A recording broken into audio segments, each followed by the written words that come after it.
Yes, sir. Yes, sir. Yes, sir. Ladies and gentlemen, what's going on? You already know what time it is. It is me. He is I, and I am him. I am he that they call, yes, sir, the alpha male. You see it. You see it. Yes, sir, ladies and gentlemen. Welcome to Alpha Male Sports. Want to get into it really, well, relatively quickly today. Um, I had something set up for Monday, right? I had something set up for Monday. Monday, I was gonna tap in, you know what I'm saying, and really just make sure that you all were just keeping up with what was going on Sunday and Monday, and well, yeah, Sunday and Monday, to be fair, Sunday and Monday. If you got any comments, you want to say anything, make sure that you tap it or type in. I'll be able to see in the chat. So if you're on Facebook, if you're on Instagram, if you're on Twitter, if you are on Twitch, or on YouTube, make sure that you just, whatever chat that you are in, just type it in the chat. It comes straight to me. I'll be able to see it and talk back to you. But I got a whole rundown. So first we're gonna talk about Thursday night football. What happened Thursday night? What happened between the really, really tough Lions, and it's so hard to say the Lions are a tough team, but we'll talk about the Lions real quick. We'll definitely talk about uh, what's going on with Patrick Mahomes, what's going on with Travis Kelce, what's going on with the Chiefs. Are the Chiefs out of it? Are we afraid of the Chiefs anymore, of the big bad wolf Chiefs or whatnot? As you can see around me, just real quick, it's like I'm trying to hide some stuff, but I'm not. But anyway, what's going on around me real quick is a lot of construction. Right now, I'm fixing up my room right now. I'm kind of moving in a few things. I got a couple posters I want to put up, but whatever. But anyway, back to the point. I'm going to talk about a lot of these things. Definitely got to talk about Coach Prime. And one coach specifically is on the hot seat. One coach specifically in college football is on the hot seat. I want to know if you can guess him. He won a national championship. So just, think it. He won a national championship. And that's about it.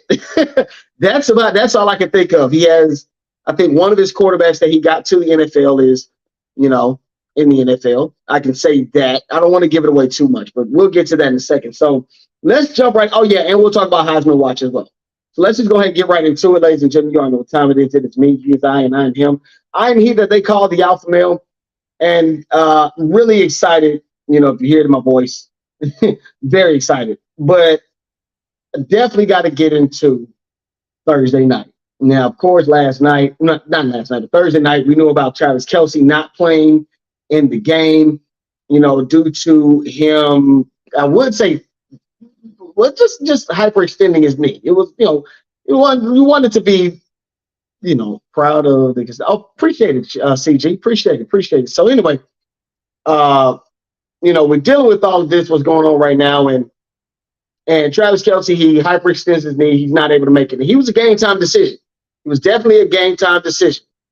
And so, Travis Kelce does this thing. He's ruled out for the game. And then you also tack in Chris Jones, who is also holding out. He is currently holding out. He's currently holding out with the Kansas City Chiefs. So as you can see, it seems like everything was mounted against the Kansas City Chiefs. But for some weird reason, no one counted out the Chiefs. Everyone thought the Chiefs were going to win the game. Everyone believed that the Chiefs were going to win. I even thought deep down that the Chiefs were going to win the game because they're the defending champs. We'd expect that from them, right? They're going to come in regardless of all of what's going on. They're going to come in and go win the game. Didn't happen. Kadarius Toney just disappeared. I mean, balls just falling out of his hands. Pause. But he has all of those things going on. I mean, and just it was a bad night. Now, if you haven't remembered, or if you suddenly forgot back when the trade happened between Jared Goff and the Rams and Matthew Stafford with who was it? Yeah, with the Lions, right? So what happened there? The last time Patrick Mahomes and Jared Goff did play each other, that was back in 2018. If you remember, he was with the then Los Angeles Rams at the time. Jared Goff was, and that was, I mean, it was a barn burner. It was a barn burner, lights out, back and forth scoring. I think it ended up 54-51 in favor of Jared Goff. And now Jared Goff is 2-0 versus Patrick Mahomes because, of course, on Thursday night, Patrick Mahomes and the Kansas City Chiefs, they fell to the Lions. And I mean, just I gotta speak on it. The Lions were good. They ran the ball. They played well. I mean, there's nothing that anybody can say about the Lions that that just takes it away. No one can say anything about the Lions right now. And to be honest, the Lions are here to stay. They are my pick to win the division, but that's just me. They are my pick to win the division. Like I said, ladies and gentlemen, you are listening to Alpha Male Sports. If you have a comment or anything, make sure that you tap it in. Type it into the chat. Of course, already my college roommate CG, he was he definitely shouted me out. My old college teammate, my boy Ron Baker, he was talking about how about those Falcon fans. So we definitely got to talk about the Falcon fans for sure, because it was a little eerie. It's weird for a win, if that makes sense. It's weird for a win. It's weird for people to have such a conversation about quarterbacks. But anywho.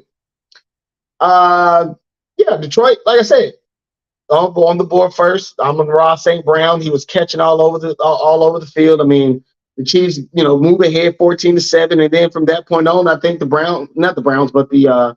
Lions, I mean, they just stepped it up. So, it is what it is. I mean, Thursday night, it was Thursday Night Football. Now, this Thursday night, we have a rematch of last year's Vikings versus the Eagles. No one expected for the Eagles to beat the Vikings last year, mainly because, the Vikings, they got to a really strong start. They got out to a really impressive start. And then you flopped in the first round of the playoffs to the then New York Giants.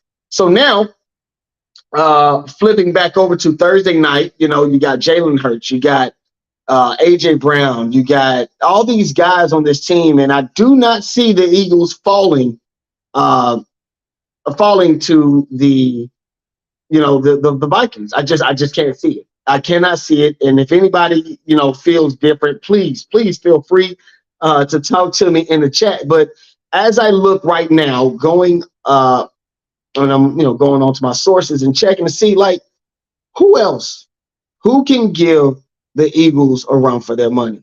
And I will say their division is quite tough.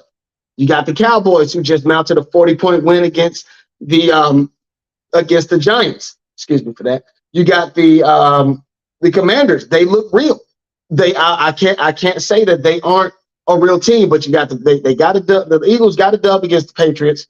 You got the Vikings coming up, the Buccaneers and the Commanders the next 3 games. So they are going to be tested this year. They're going to be tested going forward. But I'm sticking with the Eagles. I definitely feel like the Eagles are going to win tomorrow night versus the Vikings.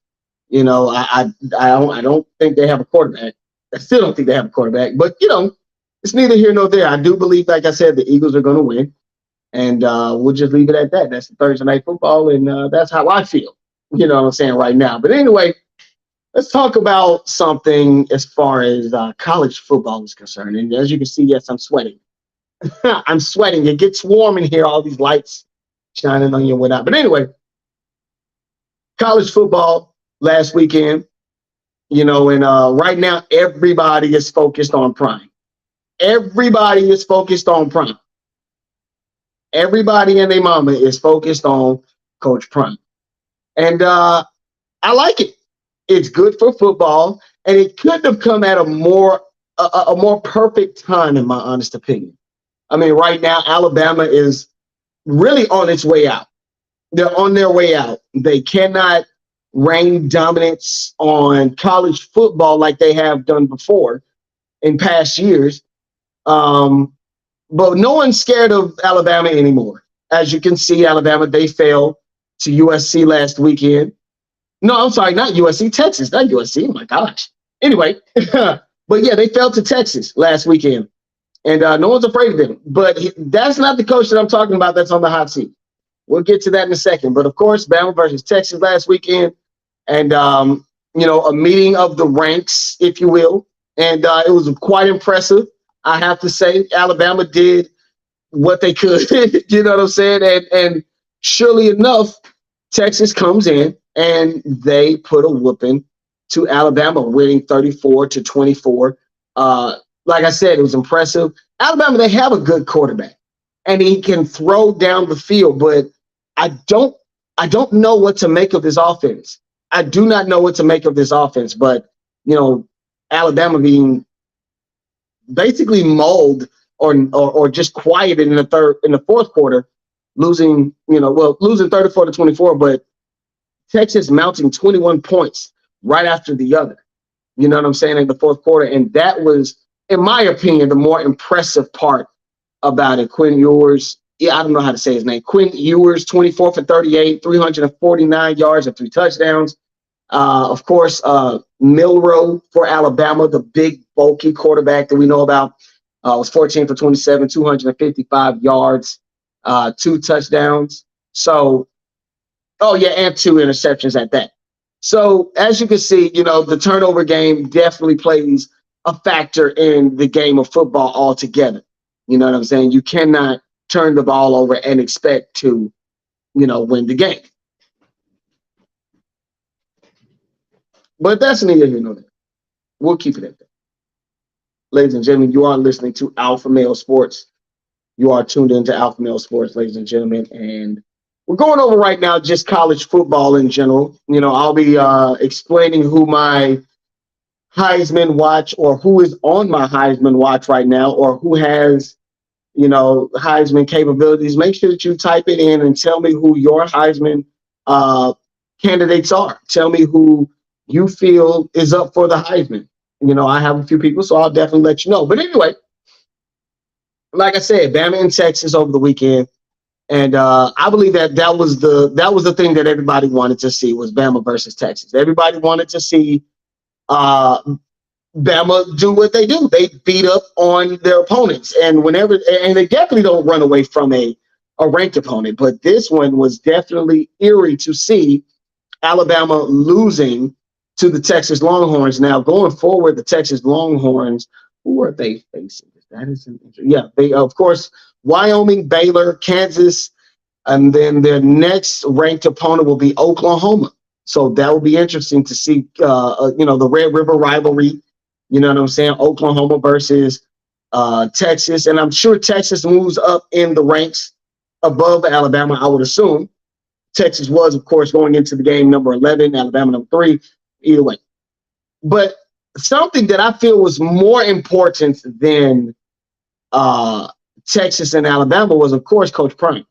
Coach Prime was definitely the focal point of this weekend. He was definitely the focal point of the weekend. He was the focal point, you know what I'm saying? Just right now, he's just what people look for in college football. And I couldn't be more excited. I could not be more excited, about how he has things wrapped up and going so far.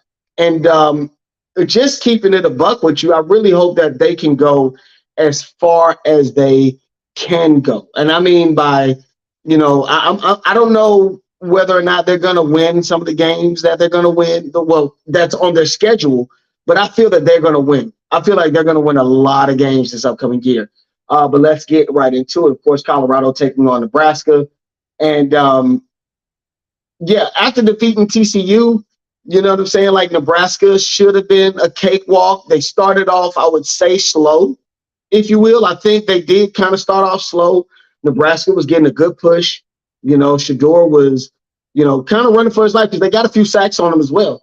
So it was a good game all together. In the beginning, Nebraska was trying to run the ball, establish who they are as far as the run game is concerned. And Colorado, they stuck down in their heels and they won the game, beating Nebraska 28 to 14. I'm sorry, 36 to 14. I don't know where I got 28 from. But anyway, Shador Sanders, he didn't throw any interception or anything. 31 for 24, 394 yards for 2 touchdowns. The kid can throw. And I'm going to tell you now, he's in my high list. He's somebody to look out for. Shador Sanders 2024. I'm hoping that the Falcons can get him. But anyway, we'll get to that in a second. But Colorado, like I said, they did a very good job, against Nebraska. And they stuck to it. And I ain't going to hold you, listen to what Shador Sanders, listen to what he says in regards to playing in Division I football. I'll say the only difference between FCS and this level is the D-line get off blocks if you try to scramble up faster. That's it. Everything else, you got good players, you got good DBs, good receivers, everything like that. You just have more of those on the field at once. You got to think. Let me take that off. I'll take that off. All right. That didn't work like I wanted it to. That didn't work like it was supposed to. I'll say that. Let me get a better version of Shador if I can find it, actually. Yeah, let me get a better one of Shador and see if you guys can check that one out, because again, he makes a point. He says the only thing different about FCS and the BCS, and that's where a lot of the HBCUs are. They are in the FCS, the Bethune-Cookman, the Florida A&Ms, the Tennessee States. They are in the what you call the football bowl. I'm sorry, the football championship series, the FCS. And a lot of where Shador is now is in the FBS, which is totally different. You know what I'm saying? So I see where he gets it. I see what his point is. Defensive linemen and offensive linemen are a lot more stronger. They're more different. It's just the guys up front. And you guys saw it. Deion said it himself. It's just the men up front. You got receivers that are good. You got DBs that are good. You got quarterbacks that are really good. Everybody can't go D1. Everybody's not going to go, to the league, if you will. So where do they go? You know what I'm saying? And he really did. In my opinion, he made a really good point.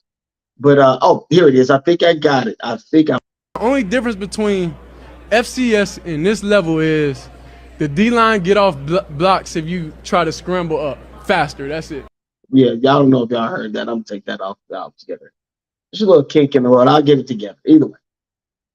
But another thing that did strike my interest over the weekend was the Miami Hurricanes. The Miami Hurricanes did an awesome job last weekend. We got to give them a round of applause. Because they mounted an incredible upset over the ranked Texas A&M Aggies. They mounted an incredible upset at home versus the Texas A&M Aggies, and I'm gonna say it now. Jimbo Fisher is now on my hot seat. Jimbo Fisher, the coach for the Texas A&M Aggies, is on my hot seat, and I have some. I got proof. I got receipts, and I got proof. Because at this point, Jimbo Fisher was expected to get Nick Saban up out of there. Jimbo Fisher was expected to take, he was expected to take his school, Texas A&M, to a national championship. He did it at Florida State. That was something that everybody was excited for. It's like, oh, okay, he got them to a national championship. Well, why can't we? Me and my brother, we got into a conversation about it, and he made a good point. I think where he went wrong was that Texas was like, hey, we have the money, and you have the coaching ability. I just don't think he's the guy. I really do not feel that Jimbo Fisher is the guy for Texas A&M. And to be honest, if they fall out of the top ranks, or if they fall out of the rankings altogether, if they don't end the season with a ranked, record, if they are not ranked at the end of the year, it's over with for Jimbo. It's over with for Jimbo Fisher. Simple and plain. Tyler Van Dyke, 21 for 30 passing, 374 yards. He averaged 12.5 yards per pass, 5 touchdowns, 94.6 QBR on the game. That was impressive.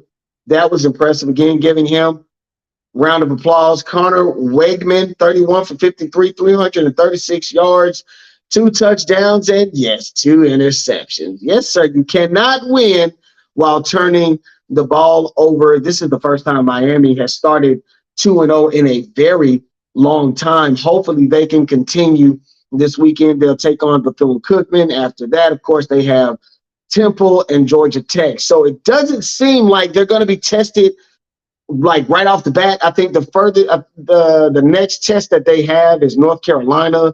Florida State, of course, is going to be a difficult one because they are the grand poobah of the ACC right now. So I would not expect Miami to just run the table, but I mean their record is favorable.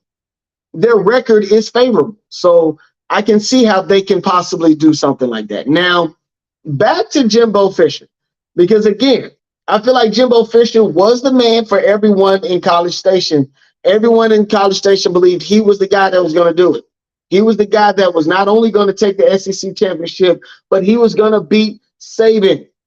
He was going to beat Nick Saban. And he did. I will say he did that. He did beat Nick Saban once. But as a national champion, he has been, you know what I'm saying? He has been in College Station for almost 6 years, and he has done neither. He has not brought, you know what I'm saying? He's not brought a championship. He hasn't brought a national championship. He hasn't brought an SEC championship. And yet they continue to bring recruits. They keep bringing scholarship. But you got to remember, 2018, NIL kicked in, the transfer portal ramped up, and guys started to decide, I want to go here. I want to go here. I want to go here. No matter what school they're at, I want to go here. That's how they approached it.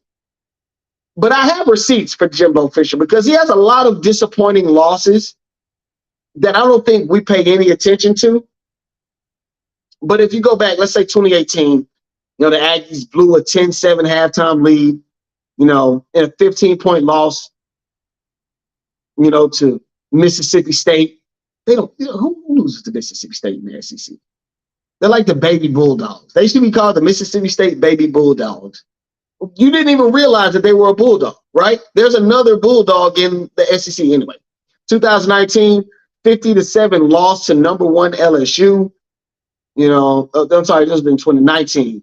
Was the Aggies' fifth defeat of the season. 5 defeats in one season. Of course, that is embarrassing, and that is something that you cannot, have as a college coach, especially Jimbo Fisher. Now, just being quite honest, you were not going to beat LSU back in 2019. That was the Jamar Chase. That was the Joe Burrow. That was Justin Jefferson. You're not beating the 2019 LSU Bayou Bengals. You were not going to beat those guys. 2020, of course, that was the COVID year. And then, of course, his only blemish in 2020 was that he was a 52-24 loss to Alabama.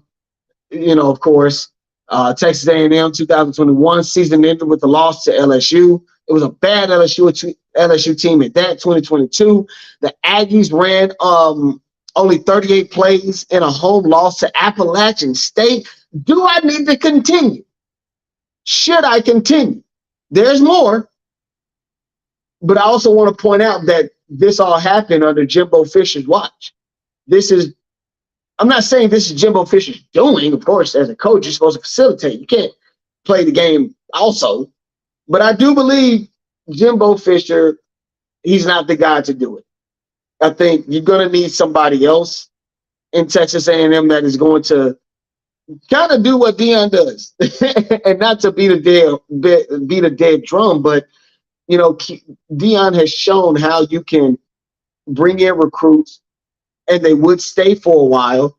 You know what I'm saying? You need some of that experience. I don't know if Jimbo Fisher is the guy to continue with Texas A&M. But, yeah, that's as I go on this season, I'm going to see who else is on the hot seat. Who else can you think of? Right now, I think Alabama's on the hot seat. No, Alabama's not going to get rid of Nick Saban. No, Alabama is not going to fire Nick Saban anytime soon. I just feel like Nick Saban is on the hot seat. You have lost the luster. You have lost your luster. And it's perfectly fine. We get it. But we got to find a way to get it back. We got to find a way for Nick Saban to get it back, and we need to do it quickly. But I'm going to go into this Heisman watch. I'm going to talk about this Heisman watch because I got to say, I don't know. Could we possibly, should we possibly see two guys from the same school in the Heisman? Could we see two guys from the same school in the Heisman runnings? My Heisman watch. You got Shador Sanders. You got Jordan Travis out of Florida State. Caleb Williams, quarterback out of USC. Travis Hunter, athlete out of Colorado because he plays both ways, defensive back and wide receiver. And then you got Bo Nix. And I threw Bo Nix in there because everybody else is throwing Bo Nix in there. But I don't know if Bo Nix is Heisman worthy. In all honesty, I feel like we should talk about Tyler Van Dyke out of Miami. Not to say that he will be in the front runners of the Heisman, but that was Heisman work right there. You beat a ranked team at home, and not only that, but you post 5 touchdowns. That's impressive. Give him a round of applause again. Give him another round of applause because that was impressive. But I forgot to mention one thing that I think is very pivotal. We got to ask this question. You know, week 4 and 5, of course, Colorado. They got Oregon. They got USC. You know, can they beat another ranked opponent? Can they beat another ranked team? This weekend, of course, you got Colorado State. Everybody is expecting them to win. As a matter of fact, I would not be surprised if they are a favorite in the game. I'm not surprised if they are favored to win, you know what I'm saying, the entire game. I wouldn't be surprised at that. But when I think about it, you know, can they win another ranked game? Can they beat another ranked opponent? You got USC, you know, who will be coming in later on this what is it, this month? Yeah, this month. Or next month. Oh, no, it's this month. Yeah, this month. You got USC coming up. You got number 13 Oregon coming up. And now down the line, of course, you got Washington State, you got Oregon State, and you got Utah. So those are going to be some other ranked opponents. And UCLA, let me not forget them. So you got other ranked teams that's going to come along the line. But Colorado's being tested early. They're going to be tested early. But I wonder, can they beat another ranked opponent? I want you guys to tell me in the comments, can they beat another ranked opponent? And honestly, if I would put my money on it, I would bank on Oregon.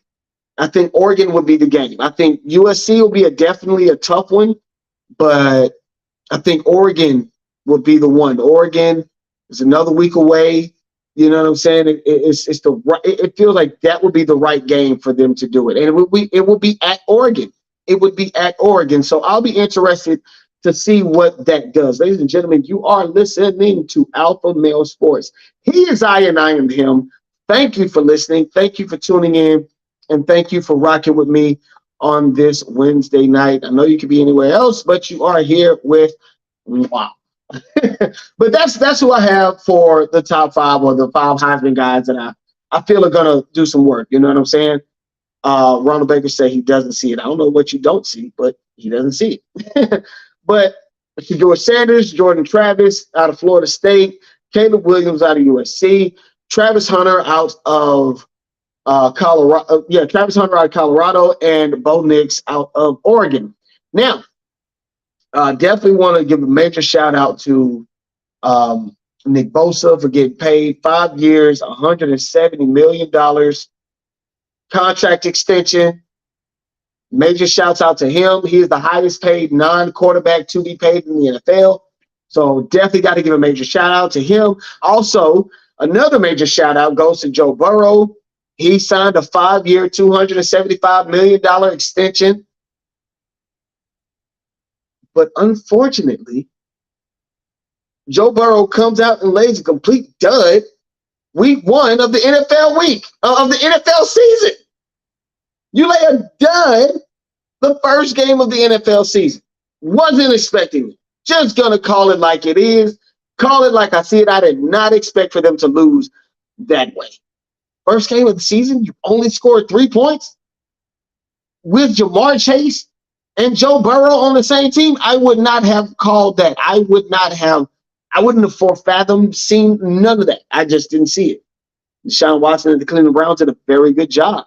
Now Cincinnati has to come up with a matchup against another conference rival, taking on the Baltimore Ravens at 1 o'clock on CBS. So good luck to them because that's going to be tough. But major shouts out to all those guys getting paid, getting paid, getting paid. Week 1 of the NFL season was a doozy. Another Matt Ryan another Matt Ryan getting the money then sucking. Oh, I can't get with that. So my man, my teammate, I have to say is my teammate. He and I played at Benedictus Collegium. We played the time where we sucked. I'm gonna tell you right now, I'm on Twitter all the time, and when I tell you everybody has Benedict, I mean going crazy. We were there when Benedict was trash, and this is predated. I'm talking about before these uniforms. But major shouts out to Benedict. But my man Ronald Baker said that another Matt Ryan. So he calls Joe Burrow Matt Ryan. I don't agree or believe in that. Just want to point that out. And I don't like the Matt Ryan hate, but I still call it out. Like, I mean, it is what it is. You are here to say how you feel. I will not judge you for that, but you're wrong. You're wrong, Ronald Baker. You're wrong. Anywho, week 1 of the NFL season, Panthers versus Falcons. Falcons won. Texans versus Ravens. Ravens won. Browns beat the Bengals, which was a surprise to me. Jaguars beat the Colts, which was another surprise to me. No, I'm sorry, not the Jaguars and the Colts. The Bucs and Vikings. The Bucs and Vikings. Wow, the Bucs got to win. The Saints got to win versus the Titans. Cardinals fell to the Commanders. I saw that. The Bears losing to the Packers. Of course, I saw that. I did not see the Broncos losing to the Raiders. I felt like this would be the year. I felt like this would be the year for Russell Wilson to get his ish together. This is not Russell Wilson, Inc. This is the Denver Broncos. The Eagles, I will say, impressive game from the Eagles and the Patriots, because the Patriots, they are no slouch. I just want to point that out. They are nobody slouch. And if you think so, you are crazy. I just want to point that out. Rams and Seahawks. Rams, of course, stepped in and won big. Cowboys won big. And then, of course, the debacle on Monday Night Football, the Jets versus the Bills. It's still an impressive win by the Jets. I want to point that out. Very impressive win by the Jets in lieu of what happened, in lieu of Aaron Rodgers being taken out of the game. And it wasn't like it was a gruesome thing. It was just he got injured.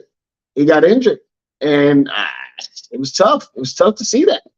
But what I can say is that dealing with the Atlanta Falcons, and I say this for the anchor, I want to talk about this specifically, but I felt like everybody else did in the city that Desmond Ridder should have been rolled out in the preseason a little bit more. He only had 14 snaps in the preseason. I felt like he needed more. The only reason I felt like he needed more was simply because of the fact that as the game went along, he got better. He did not, and the main focus remains the main focus, okay? I want everybody to remember that. He didn't turn the ball over. That is the most important thing. That is the job of the quarterback. Take care of the damn ball. So I don't understand how we as fans, we want razzle dazzle, flash and dash, but we also we got to pick one. You got to pick one. Desmond Ridder was 15 for 18, 155 yards with 1 touchdown. So even to that degree, he threw a touchdown. You know what I'm saying? He did what he had to do. I don't see what is wrong with him. I don't think that Desmond Ridder, I'll say this. He's not going to win us a Super Bowl. He won't win us a Super Bowl. Do I think that we can get to a Super Bowl or win one with him at the helm? I don't know. The last team to do something like that was the 2001 or 2002 Ravens. Whatever. I think 2001 Ravens. Shannon Sharp, Ray Lewis, those guys. I feel like they were the only team that was able to do that. I don't know if this team assembled would be able to do that. Tyler Algier was impressive, 15 carries, 75 yards. But John Robinson got some burn. You know what I'm saying? He got a touchdown. So it was impressive. It was an impressive It was an impressive day. John, he actually was 10 for 56 rushing. He got 6 receptions, 27 yards for 4.5 yards and a touchdown. So that was impressive. Again, major shouts out to him.